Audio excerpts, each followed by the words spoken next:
大家好，我係5A 班黃雲希，我係5A 班嘅吳樂兒，我係5A 班嘅羅一宏。一宏樂兒，知唔知今年運動會係幾時啊？好想快啲到運動場參加跑步比賽啊！今年嘅運動會喺10月21日星期2舉行，當日大家需要早上7點45分到運動場集合，解散時間喺下午1點。當日舉行運動會，大家要着夏季運動服啊！如果凍就要着外套。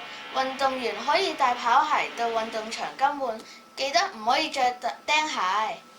大埔運動場有2個入口，係邊2個入口啊？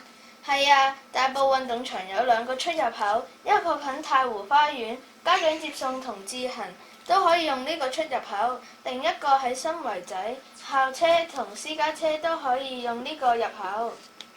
樂兒，今年運動會有冇步行籌款啊？梗係有啦，當日早上8點會舉行步行籌款，籌款目標係25萬。參加者喺運動場行一圈，籌得嘅款項將會用於優化校園設備、增設數碼科技設施、改善學與教嘅層次、重新設計圖書館佈置同美化各樓層設備。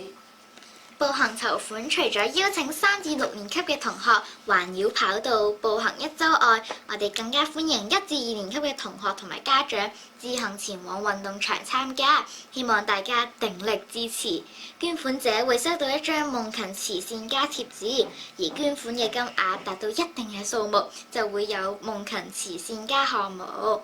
其中捐款金額達到1000蚊以上，就會有鑽石獎，有一個華麗水晶座。知道啦，我一定叫屋企人落力支持。我哋去到運動場之後，我哋記得先到100米起點對出嘅空地集合。係啊，不過有部分組別，包括200米、400米、欄越、跳高、壘越、壘球、壘甲、壘甲及欄丙跳遠，要好早就參加比賽，所以要聽指示到副看台前集合。仲有童軍就要到司令台集合。大家可以睇下呢張圖。如果屋企人參加步行籌款，就要先到副看台前集合，由老師帶領參與。步行完咗之後，大家聽班主任嘅指示上看台，到時先點名同分號報俾大家。但大家要注意啦，看台嘅中間嘅樓梯係唔用得嘅，上落都要用嗰兩邊嘅樓梯。至於欣賞比賽，家長必須坐喺家長席，唔可以喺看台隨便走動，更加唔好叫家長買零食俾大家，因為你哋喺小食部有指定嘅購買時間。而你哋購買食物嘅時間，要聽老師或者服務生嘅指示，去指定嘅地方排隊。去洗手間都要問長看班老師，聽指示去指定嘅地方排隊去洗手間。老師會安排6年級嘅同學喺9點45分至10點20分買小食，而5年級嘅同學就喺10點20分至10點55分，4年級嘅同學喺10點55分至11點25分，最後3年級嘅同學就喺11點25分至12點就可以買小食。大家記住留意時間啦。咁1、2年級嘅同學同家長可唔可以參加㗎？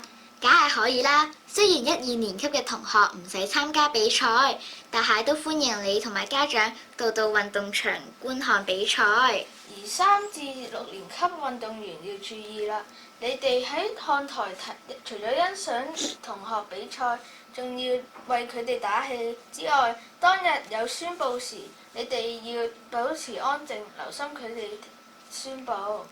仲有大家要睇電子版同場杆，注意賽程。如果遇到田賽，即係跳擲嘅比賽同競賽同時召集，應該先向田賽老師請假，再到競賽召集。有一樣嘢唔可以唔睇，我哋會進行4乘100米接力比賽，參加嘅同學一定要留心聽宣佈。宣佈後記得集齊同學去100米終點對開嘅空地召集。如果有正選嘅同學唔舒服參加唔到比賽嘅話，記得要通知後備嘅同學補上，否則缺少咗個同學就當棄權，要等下一年先可以再參加過啦。來一宏，比賽後我好想知道自己比賽嘅成績，可以點樣做啊？決賽名單同成績名單會張貼喺小食部，同學喺看台都可以睇到成績。近3、4年級嘅看台會公佈丙同埋丁嘅成績，而5、6年級嘅看台會公佈乙同甲嘅成績。同學就唔好落地下揾成績啦。而其他一般嘅同學要注意啦，同學要帶足夠嘅食水、雨傘、少量金錢，大約30蚊同埋太陽帽。但係圖書、遊戲用品就唔可以帶啦。仲有喺典禮舉行時要保持安靜，聽清楚指示。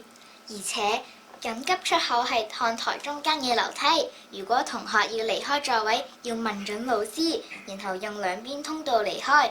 同學唔準喺走廊嬉戲，唔準企喺欄杆前面，以免發生意外。啱啱我睇到看台座位圖有一個正官區，係咩嚟㗎？正官區係由看班老師同埋服務生點名參加嘅。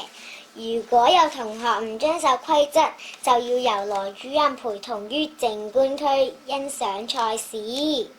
我有個4年級嘅同學，佢第1年參加接力比賽，佢話好緊張啊！一宏，你可以點樣幫佢啊？大家可以睇下呢張圖，接棒區有20米長，同學交接力棒嘅時候，喺接棒區內完成就得啦。而家圖中見到嘅就係運動場接棒區嘅位置，圈住嘅黃勾會出現喺接棒區嘅開始同埋完結嘅位置，大家要留意啦！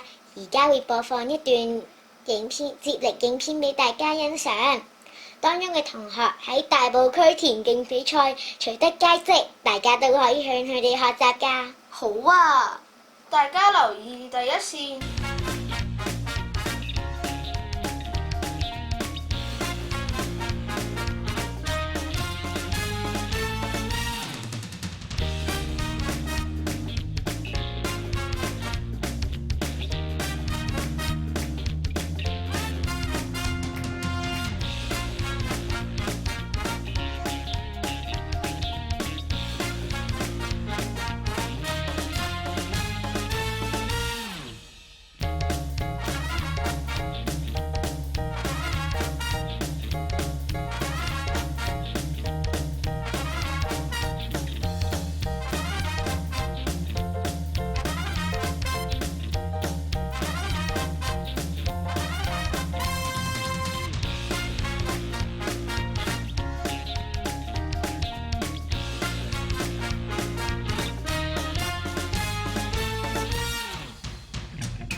相信大家都應該清楚運動會嘅資訊。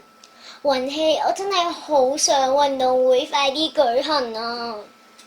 我哋都係啊！大家係咪都一樣呢？約定你10月21日星期2大埔運動場見。拜拜。